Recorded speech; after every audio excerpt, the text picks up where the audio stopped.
A continuación, Estudios Sociales y Cívica, primer año de bachillerato.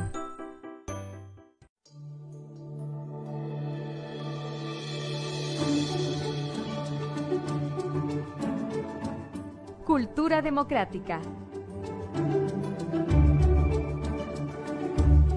Hola, bienvenidos a este espacio Aprendamos en Casa. Hoy es el día de estudios sociales y ha llegado el momento de las personas que están estudiando primer año de bachillerato. Así que por favor, a tomar lápiz y papel y también tomar nota de todo lo que vamos a estar anotando y aprendiendo en este día. Te hago la invitación a que ingreses al sitio oficial del Ministerio de Educación para que puedas bajar la guía respectiva de esta clase. No estoy solo. En esta ocasión me están acompañando dos grandes profesionales que nos van a estar dando la guía y el contenido de un tema súper interesante. La temática de este día que vamos a estar abordando es precisamente la cultura democrática en El Salvador. ¿Ya han escuchado acerca de esto? Si no lo han hecho, este es el lugar ideal. Para hablarnos acerca de este tema nos están acompañando precisamente Candy y también Federico. Bienvenidos. Mucho gusto, muchas gracias. Es un gusto para nosotros que nos están acompañando y precisamente para que ustedes vean también los profesionales en la materia. Federico, por ese lado, fue el ganador del Premio Nacional de Cultura en el año 2018, ¿no es así? Así es, a partir de mis investigaciones como arqueólogo en el occidente de El Salvador. Excelente, son dos grandes profesionales apasionados también de esta materia de estudios sociales. Vamos a iniciar entrando también un poco con el contenido, Candy. Hablemos quizás cuáles son las características que nos pudieran definir la cultura democrática. Muy interesante. Creo que es importante señalar las características principales. ¿Me ayuda, Federico? ¿Cómo no, Candy? Muy ¿Vas bien. a usar la pizarra? Vamos a trabajar en la pizarra, entonces. Bueno, una de las características de la cultura democrática, de la democracia alrededor del mundo, ha sido el derecho de elegir y ser electo. Muy bien. Eso es muy importante, Federico. También podríamos indicar el respeto a los derechos humanos, ¿verdad? ¿Cómo no? Importante ese primer punto que es elegir y ser también electo. Segundo punto, ¿cuál podríamos mencionar, Federico? Bueno, habíamos mencionado, el respeto a los derechos humanos. ¿Qué otro podríamos incorporar? La certeza jurídica, el respeto al orden jurídico.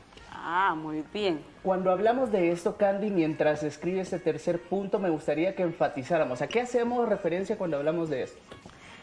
Cuando hablamos del respeto al orden jurídico, nos referimos a que hay elementos de ley que respaldan lo que nosotros realizamos. Por ejemplo, cuando tenemos una posesión, un terreno, y tenemos la escritura de este terreno, tenemos la certeza jurídica o legal que tenemos la posesión de él, tanto en físico como el respaldo de las instituciones y las autoridades legales respecto a lo que dicta, ¿verdad?, esa escritura. Excelente. Ese sería el tercer punto que lo estamos mencionando. El cuarto, ¿cuál punto también pudiésemos escribir? Bueno, el respeto a las libertades y a las libertades individuales ha sido importante también dentro de las diferentes concepciones de democracia. Muy bien. Podríamos incluir acá, además, el respeto a la mayoría, pero también la decisión de mayoría, pero también el respeto a las minorías, por ejemplo, a las minorías numéricas y étnicas en nuestro país, ¿verdad, Federico? Exactamente, muy importante. Importante recalcar estos puntos. Y ya que hablábamos de este quinto punto, Federico, me gustaría que también me diera algún ejemplo de minorías. ¿Quiénes son esos grupos? Bueno, la definición de minoría y de mayoría va a ser una cosa muy esencial dentro de una democracia. Por ejemplo, la gran cantidad de población de este país se considera una minoría o se considera una mayoría. Esa es una de las grandes preguntas. Y la minoría, por ejemplo, las minorías étnicas. Últimamente el Estado ha reconocido los derechos de los pueblos indígenas, por ejemplo, recién en el siglo XXI, cosa que no había ocurrido durante el siglo XX. Ok, importante aclararlo. Candy. Muy bien, creo que con esto tenemos ya un panorama bastante amplio. Sin duda, hay otras características que definen a un sistema democrático. Estas las vamos a desarrollar en el transcurso de esta clase. Excelente, Candy. Bien. Excelente trabajo. Muy Así bien. que la invitamos aquí a la salita para que sigamos conversando. Y ya que estamos hablando de estos puntos característicos precisamente de la democracia, me surgen muchas preguntas, Candy y Federico. Una de esas es cuáles son los escenarios precisamente donde la democracia se debe de aplicar. También quiénes deberían disfrutar de la ciudadanía, Candy. Y me surge esta pregunta importante que es cómo planteamos la definición de mayoría, que ya usted muy bien lo estaba definiendo, Federico. ¿Funcionan las mismas instituciones, Candy, quizás para gobernar un país, una ciudad o un terreno y territorio extenso? ¿Será que lo vamos a resolver en esta clase? Así es, en el desarrollo de la clase vamos a tratar de dar respuesta a algunas de las preguntas o a las preguntas que Edward ha realizado en esta tarde. Algo muy importante para introducir es saber que si la democracia tiene estas características, podríamos a partir de ellos concluir o concretar una definición de democracia. ¿Cuál sería? Es decir, que si tenemos la oportunidad de elegir y ser electos, el respeto a los derechos humanos, el principio de mayoría y el respeto a las minorías, entonces podríamos concluir que la democracia es un sistema de gobierno en el que es el pueblo el que tiene la oportunidad de gobernar. Ok, excelente definición. Y sobre todo también, Federico, a mí he logrado leer y escuchar algunos términos en lo que concierne también a la democracia. Y es aristocracia y autocracia. ¿A qué se refiere y cuáles son las diferencias, Federico? Son términos diferentes, ¿verdad? Okay. Las características de la democracia las acabamos de escuchar, aunque tienen orígenes históricos distintos, pero la aristocracia se define como aquel gobierno de una minoría y de una minoría que está de alguna manera preparada para ejercer el poder. Platón decía, por ejemplo, que los gobernantes deberían de ser filósofos, refiriéndose a la necesidad de que fuera gente muy instruida. Pero esto no necesariamente tiene que ser así. Es decir, podemos tener gobernantes que no tienen los grandes estudios, pero que entienden el sentir del pueblo. Y entonces, por lo tanto, es válido. La autocracia se define como pues, el poder concentrado en una sola persona. Es lo opuesto a la democracia, que lo que busca es la separación de poderes. Muy bien. Así es. También podríamos apoyar a Federico mencionando que en la autocracia no hay contraloría de la sociedad en el Estado. Es el autócrata o el líder el que gobierna, el que decide y el que ejecuta o decide cómo ejecutar las acciones en su lugar de gobierno, ¿verdad? Hay una cosa también importante que es mencionar que cuando hablamos de funciones o de formas de gobierno, estos han variado a través de la historia. Okay. Es decir, que el concepto con el que surge muchas veces no es el mismo con el que se conoce en la actualidad. Ok, y cuando hablamos de democracia, la palabra, la etimología también de democracia, ¿cuál sería? Ah, muy bien, súper interesante. Pues la etimología de democracia viene de la palabra griega democratia, la cual está compuesta con dos palabras, una que es demos, es decir, pueblo, y la otra que es kratos, o sea, gobierno. Por eso es que decimos que la palabra democracia es una palabra compuesta que significa el gobierno del pueblo. Ahora bien, algo interesante sobre el origen de esta palabra es que tiene su fundamento en Atenas. Y justamente está dada para describir a las ciudades-estado. De las ciudades-estado, Federico nos puede hablar de la fotografía que aparece en este momento en sus pantallas. Yo estaba también buscando en el mapa porque sí que tenemos unas fotografías muy lindas. Okay. Y por ejemplo, la ciudad-estado griega es una ciudad-estado que se genera alrededor de un territorio insular, o sea, lleno de islas. Y aquí tal vez podemos ver un poco la región en donde surgen estas primeras ciudades-estado. Y la característica es que tiene alrededor de 500 kilómetros cuadrados en donde está haciendo ejerciendo su soberanía territorial. Esto es bien fundamental porque quienes van a ejercer el derecho ciudadano en Atenas van a ser todos los que viven en Atenas. pero los que no viven en Atenas no son ciudadanos. Es decir, ahí tenemos entonces una democracia por asamblea. Todo el mundo puede llegar, todo el mundo puede levantar la mano en la asamblea y comunicar cuál es su decisión sobre los desacuerdos que puedan tener. Federico, ¿actualmente contamos nosotros con una ciudad-estado? No, Eduard, fíjate que las ciudades-estado dejaron de existir. Es decir, nosotros hoy tenemos una idea moderna de democracia, así le llamamos, la idea moderna de democracia. Y son diferentes. Ok, ¿por qué son diferentes? Son diferentes porque está constituido, primero la modernidad entra con la revolución industrial. También tenemos unas muy bonitas imágenes que tienen que ver con la revolución industrial, es decir, la máquina de vapor, ahí se genera la modernidad, pero luego se constituye, digamos, la federación, el gobierno federal en Estados Unidos es el que le va a dar impulso a esta idea moderna de democracia, donde la característica va a ser la representación, es decir, las elecciones. No es una asamblea en donde todo el mundo viene a levantar la mano porque son territorios mucho más grandes, entonces es necesario tener representantes. Antes de entrar de lleno en eso del gobierno federal y el republicano, también me surge la idea de cómo podemos nosotros definir al Vaticano. Bueno, es que el Vaticano ciertamente es un lugar bien pequeño y tal vez tiene menos de 500 kilómetros cuadrados en extensión territorial, pero en realidad hay un cónclave que elige al sumo pontífice y además Candy nos puede contar un poco más sobre cómo está estructurada la relación jerárquica y además para llevar en las diferentes instancias la moción de las bases en la Iglesia. Muy bien.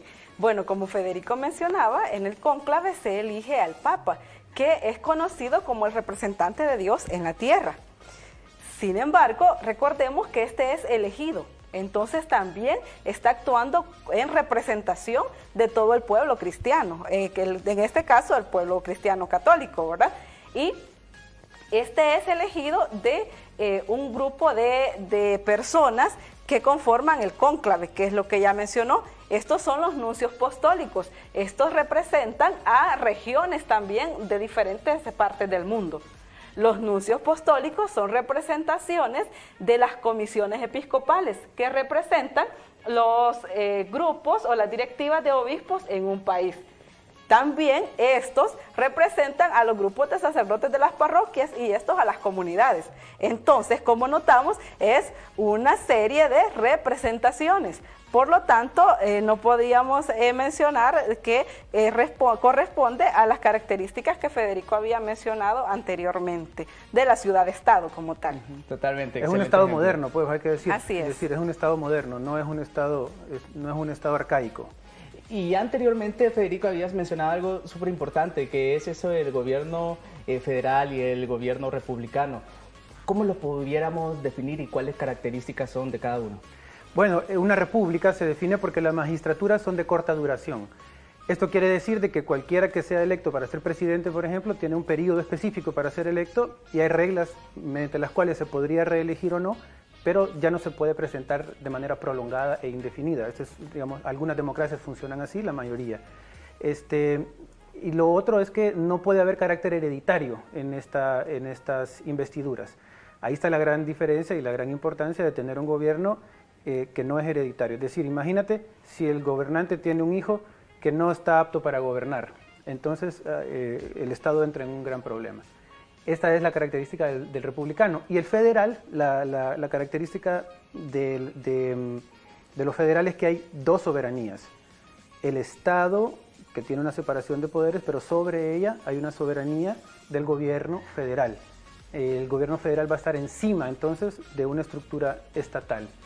Okay. Nosotros en la historia tenemos también un ejemplo de gobierno federal con la Federación Centroamericana.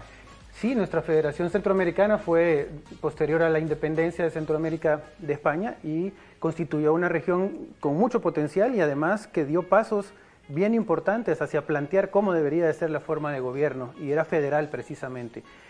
De no haber entendido la necesidad de hacerle caso, digamos, al gobierno federal, fue que comenzaron las guerras que dieron al traste con la Unión Centroamericana, con la Federación Centroamericana. ¿Por qué pudiéramos decir, Candy, que fracasó la Federación Centroamericana? Es muy importante, y como hemos estudiado en las clases de estudios sociales también, nos hemos dado cuenta que las divisiones internas dentro de los estados, llamémoslo así, que conformaban la federación, fueron las que llevaron a la ruptura. Pero esto se dio porque no alcanzamos a comprender la importancia de que una fusión o una unión de fuerzas económicas, políticas, sociales, podría hacer de esta región una región potente, de potente desarrollo económico. Es que éramos la región que iba a conectar los dos océanos y todavía la somos. Así es. Entonces los primeros centroamericanos dijeron, aquí se van a desarrollar ciudades más importantes que Nueva York, por ejemplo. Pero ¿qué nos pasó? Nos pasó que el bien común, para que todo el mundo tuviera acceso a este gran bien común, también teníamos que ceder pedazos de nuestra soberanía. Y como esto no funcionó de esa manera, es que se nos dificultó mantenernos como una federación hasta la fecha. Ya que hablamos de soberanía, ¿me pudiesen explicar el concepto de soberanía dual? Es la característica de la federación, ¿verdad? Okay. En la soberanía dual tenemos un gobierno federal que es, por ejemplo, el que colecta los impuestos. Y el que si usted no paga los impuestos como Estado, se los va a exigir y va a hacer que cumpla. Entonces hay una separación de funciones entre lo que es el Estado nacional y el Estado federal. Eso es a lo que se refiere una soberanía dual. También es importante mencionar que el Estado como tal, el que está supeditado a este Estado federal, tiene o puede tener división de poderes. Eso no altera. Simplemente o estrictamente tiene que estar también normado por el gobierno federal. ¿Eso es lo mismo de que la separación de poderes? Así es. Ok, bueno, interesante conocer también si son iguales los derechos, Candy, en este sentido de los ciudadanos en todos los estados, ¿será? Muy buena pregunta, Edward. Bueno, creo que es importante remitirnos a una parte histórica y es a la Declaración de los Derechos del Ciudadano. Bueno, es importante recordar que con la Revolución Francesa se emitió la Declaración del Hombre y del Ciudadano en 1789. Esta tenía la consigna de libertad, igualdad y fraternidad, y con ella se buscaba la abolición de la esclavitud y también el derecho a reconocer a todos los ciudadanos por igual. Sin embargo, hay una situación bien complicada cuando vamos a analizar esta declaración, ya que algunos derechos que fueron dados a unos les fueron negados a otros. Y esto lo podemos ver, o esta contradicción es muy evidente cuando las colonias de esclavos del Caribe se levantan a exigir sus derechos y logran a partir de la fuerza la abolición de la esclavitud. Creo que Federico nos puede comentar con detalle este caso. Sí, tenemos una lámina bien interesante en donde vemos a Napoleón a caballo y a Toussaint Louverture, que es el liberador de Haití. Los esclavos entonces se rebelan en contra de los franceses y les dicen, ustedes están diciendo que quieren libertad, igualdad y fraternidad, pero nosotros también queremos eso. Okay. Y para eso necesitamos abolir la esclavitud. Y claro que los franceses en ese momento ya habían alcanzado conceptualmente la necesidad de que el hombre fuera libre, pero cuando afectaba sus intereses económicos, entonces no necesitaban que hubiera una colonia de esclavos diciendo vamos a ser independientes y vamos a ser libres. Napoleón abolió entonces esa reforma y solo 60 años después fue que finalmente hubo una victoria para anular la esclavitud desde el poder francés. Entonces ahí podemos darnos cuenta cómo el derecho de los franceses era muy bueno para franceses, pero no era bueno para gente que vivía fuera de digamos, del marco de lo que era el real ciudadano francés, ¿verdad? Tenemos entonces ciudadanías que se le confieren a ciertos individuos dentro de una población y se le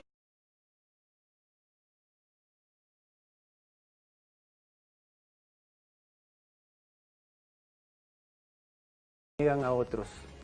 Así es. Dígame, Candy. Así es. También podríamos tocar el caso de los derechos al voto de las mujeres, que ha sido una conquista de lucha social de las mujeres a través de la historia. Y es así que en el caso de El Salvador se logra el derecho al voto de la mujer hasta en 1950. Y ahí pues cabe destacar el rol que jugó Prudencia Ayala en la lucha por la reivindicación de la mujer como ciudadana.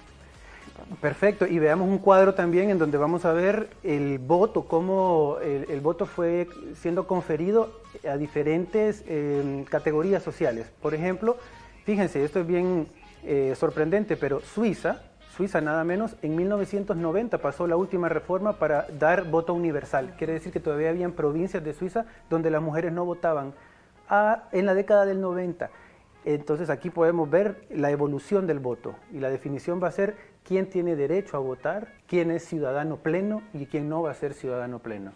Realmente estoy abrumado con toda la historia y todo el conocimiento que nos están compartiendo Candy y Federico. Y me surge esta pregunta, teniendo todo ese contenido, ¿por qué se dice que tenemos una democracia que aún sigue en construcción, sabiendo toda esta historia?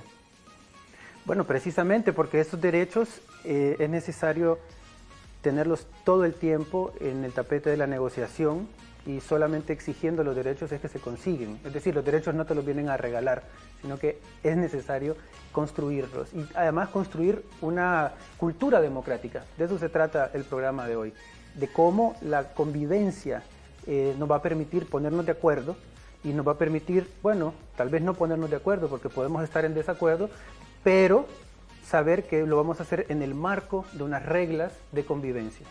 Excelente. Así Candy, es. ¿cuál será entonces el objetivo por el que existe la democracia? Muy buena pregunta también. El objetivo de la democracia es, en pocas palabras, que como sociedad podamos vivir mejor, que tengamos regulaciones y que podamos generar normas de convivencia. Ahora bien, entonces el objetivo es vivir bien.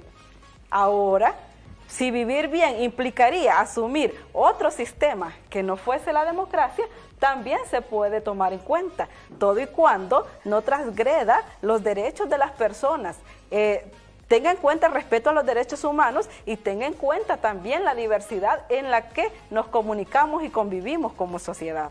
¿Cómo hacer entonces, Federico, una cultura de democracia? Bueno, primero hay que decir de que en este país, en 1944, con la caída del general Martínez, se comienza un proceso para construir una democracia y tenemos el periodo tan fuerte que es el periodo de las dictaduras militares y luego la guerra civil.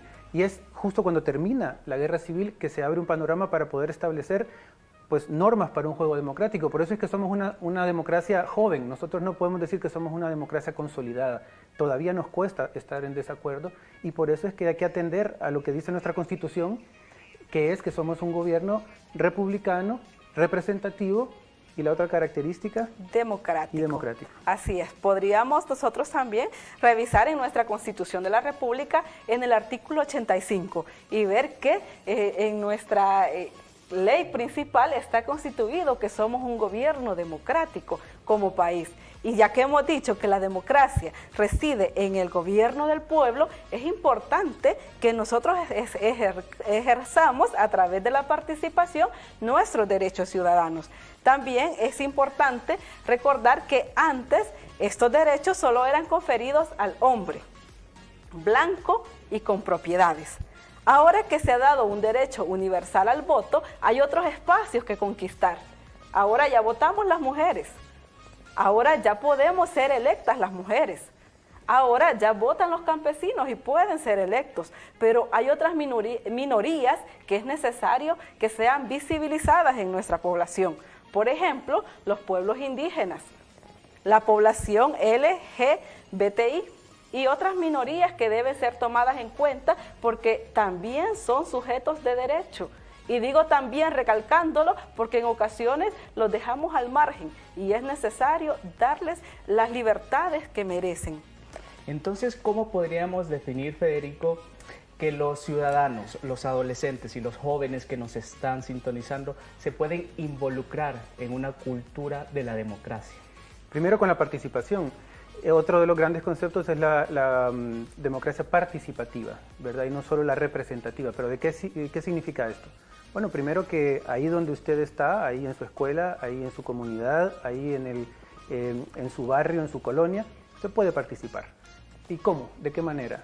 Bueno, hay mecanismos importantes. Están los cabildos abiertos a nivel municipal, pero el cabildo abierto solo va a servir y aquí hay un buen ejemplo, similar a lo que pasaba en la Grecia antigua, en donde es suficientemente pequeño para que todos vengan y todos den su opinión. Entonces sí, si opinamos y participamos, entonces estamos garantizando una manera de expandir la democracia en El Salvador, de ponernos de acuerdo y bueno, de avanzar un poco en esos caminos que nos cuestan, pero que tenemos que hacerlo. Excelente, Federico. Una conclusión, Candy, para finalizar esta clase. Muy bien. Que como país estamos construyendo democracia, entonces hagamos uso de los mecanismos de participación ciudadana. Y ya tenemos ejemplos en el país, como las comunidades de Tacuba, que lucharon por el derecho básico del agua. Tenemos otro ejemplo claro, que es la lucha antiminera, en el que hace algunos años la sociedad salvadoreña se integró para exigir y luchar por el bien común. Entonces, estos son ejemplos que nos animan a seguir luchando desde nuestro contexto, a participar activamente para transformar nuestra realidad. Excelente, gracias Federico, gracias Candy por habernos acompañado. Es así como nosotros finalizamos la clase de primer año de bachillerato. Comentarles que esta clase, al igual que todas las otras clases de esta materia, estudios sociales, como las demás materias de esta semana, quedan en el sitio oficial, en el Facebook oficial de Televisión de El Salvador, para que usted pueda hacer un repaso luego de haber visto esta clase, sin importar de qué grado es usted. Es así como finalizamos, agradeciéndolos. Nos vemos el próximo jueves. Adiós.